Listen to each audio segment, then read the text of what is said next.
আমাদের নেতাকর্মীদের উদ্দেশ্যে আমার কথা হলো, আমরা একটি বাংলাদেশে একটি পরিবর্তন চাই। আমরা একটি নতুন বাংলাদেশ দেখতে চাই। আমরা আমাদের ভবিষ্যৎ প্রজন্মের জন্য একটি আদর্শিক বাংলাদেশ আমরা রেখে যেতে চাই। তো অতীতে যেটা আমরা পারি নাই, আমরা আশা করছি এবং বিশ্বাস করি যে ৫ই আগস্টের পরে বাংলাদেশের মানুষ স্বপ্ন দেখছে একটি নতুন বাংলাদেশের।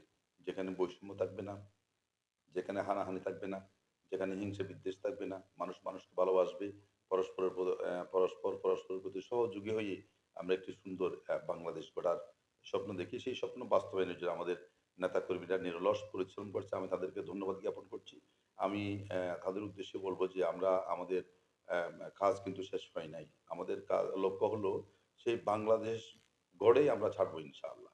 সেজন্যে আমাদের নেতাকর্মীদেরকে দিনরাত পরিশ্রম করে আমাদের অসমাপ্ত কাজ নির্বাচনী বৈতরণী পার হওয়া পর্যন্ত আমাদেরকে মাঠে থেকে বিজয় ছিনিয়ে আনার জন্য আমাদেরকে চেষ্টা করতে হবে।